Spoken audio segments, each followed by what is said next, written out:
संक्रमण की रफ्तार धीरे धीरे कम हो रही है, जिसके बाद एक बार फिर जनजीवन सामान्य हो रहा है। हालांकि अभी भी स्कूल पूरी क्षमता के साथ नहीं खोले गए हैं। इसी बीच स्कूल शिक्षा मंत्री प्रेमसाय सिंह टेकाम ने स्कूल खोलने को लेकर बयान दिया है। मंत्री ने कहा कि छत्तीसगढ़ में जल्द ही स्कूल खुलेंगे, इसके लिए पहले विचार किया जाएगा। इसी सब मुद्दे पर मंत्री प्रेमसाय सिंह टेकाम से खास बातचीत की हमारे संवाददाता शशिकांत साहू ने। प्रदेश में कोरोना की रफ्तार अब धीरे धीरे कम होती जा रही है। प्रदेश में संक्रमण की रफ्तार बढ़ते ही 4% से ज़्यादा पॉजिटिव दर होने के कारण स्कूलों को बंद किया गया था, लेकिन अब प्रदेश में जो पॉजिटिव दर है वो 3% से कम हो गया है। तो अब स्कूल को खोलने को लेकर शासन के द्वारा क्या निर्णय लिया जाएगा, इस बारे में हमारे साथ चर्चा करने के लिए शिक्षा मंत्री डॉक्टर प्रेमसाय सिंह मौजूद है। सर, जिस तरह से अब संक्रमण की रफ्तार धीरे धीरे कम होती जा रही है, तो स्कूलों को खोलने के लिए क्या कुछ विचार किया जाए?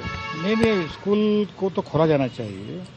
और जो हम लोग के जो निर्देश हैं कि हर जिले की परिस्थितियाँ अलग होती हैं, हर जिले की जो भौगोलिक स्थिति अलग होती है, और हम लोगों ने सेंटर से नहीं बल्कि हर जिले के वाइज निर्देश जारी किया था कि जिन जिलों में संक्रमण दर 4% से कम होंगे वहाँ पर पूरे कोविड गाइडलाइन का पूरा पालन करते हुए स्कूल का संचालन अपने करेंगे। तो जहाँ जहाँ कम हो रहे वहाँ पे कर रहे हैं उसको। सर, जिस तरह से अभी कई जिलों में जो स्कूल खोलने का आदेश जारी कर दिया गया है, तो क्या प्रदेश स्तर पर जो स्कूल खोलने का जो आदेश है उसको जारी किया जाएगा? नहीं, प्रदेश स्तर पर नहीं है इसकी, ये जिले वाइज है। जिले के मैं कहा ना कि हर जिले की अलग अलग स्थितियाँ हैं, उसके अनुसार से जिले के अधिकारी उसमें निर्णय लेंगे। अगर परिस्थितियाँ संक्रमण दर कम है तो स्कूल खोलेंगे, अगर बढ़ गया है तो फिर बंद करेंगे उसको। सर, इसके अलावा जिस तरह से अभी पिछले 2 सालों की बात की जाए, पढ़ाई स्तर काफ़ी प्रभावित हुआ है, काफ़ी पढ़ाई स्तर नीचे गया है। तो पढ़ाई स्तर में सुधार के लिए क्या कुछ नया कुछ किया जाएगा जिससे बच्चे जो पढ़ाई प्रभावित हुआ है उसमें सुधार लाया जा सके? नहीं, बिल्कुल आप आपने अच्छा प्रश्न किया कि सबसे ज़्यादा यदि कोई नुकसान हुआ है कोरोना काल में तो बच्चों का हुआ है। उनकी पढ़ाई प्रभावित हुई, लर्निंग लॉस हुए। तो ये जो लर्निंग लॉस हुआ है उसके लिए हम लोगों ने अलग अलग नवाचार किया है। सीख कार्यक्रम है, बाकी ऐप बनाए, उसमें कई प्रकार की योजनाएं बनाए हैं ताकि उनकी जो कितना उसमें पिछड़े हैं उसका भरपाई हो सके, उसका आकलन कर सके, उसका कि कितना बच्चे आगे बढ़ पाए हैं। तो इसकी नवाचार करके हम लोगों ने कोशिश किया है कि जो लर्निंग लॉस हुआ है उसकी भरपाई हो सके।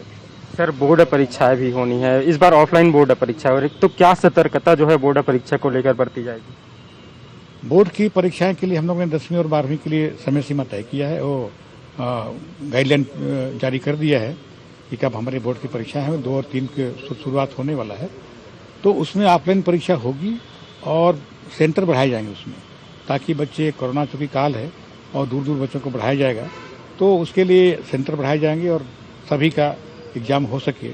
उस दौरान कोई मान लीजिए संक्रमित होता है तो उसके लिए अलग से व्यवस्था बैठने की जाएगी ताकि वो भी परीक्षा में शामिल हो सके। सर, गरीब बच्चों के लिए आरटीई के तहत जो है प्रवेश दिया जाता है। पिछले बार देखने को मिला था कि काफ़ी देर से जो है प्रक्रिया शुरू हुई थी, जिसके चलते जो है आधे बच्चे ही प्रवेश हो पाए थे। इस बार प्रक्रिया जो है शुरू की गई है, तो क्या समय पर हो पाएगा, इसका लाभ जो है बच्चों को मिल पाएगा? नहीं, आरटीई के तहत जो बच्चे पढ़ना चाहते हैं उनके लिए समय पर हम लोग शुरू करेंगे और ऑनलाइन उसके फार्म भरे जाते हैं, फिर उसकी लॉटरी निकलती है। लॉटरी निकलने के बाद उसमें एडमिशन लेते हैं। गत वर्ष क्या हुआ कि बहुत से कोरोना काल में बहुत से जो प्राइवेट स्कूल हैं वो बंद हो गए, लगभग करीब 200 के आसपास करीब बंद हो गए। तो वहाँ पर जिनकी एडमिशन हुई थी वो दूसरे स्कूलों में उसका प्रवेश नहीं दी जा सकते नियम के तहत। इस कारण से वो लोग प्रभावित हुए हैं, लेकिन इस साल न हो इसका हम लोग व्यवस्था करेंगे। ये थे हमारे साथ शिक्षा मंत्री डॉक्टर प्रेमसाय सिंह जी। उन्होंने बताया कि जो है परीक्षा इस बार ऑफलाइन हो रही है, सारी जो सतर्कता है बरती जाएगी। अगर जो छात्र संक्रमित मिलते हैं तो उसके लिए अलग से व्यवस्था की जाएगी। कैमरामैन धर्म साहू के साथ शशिकांत साहू, 2024।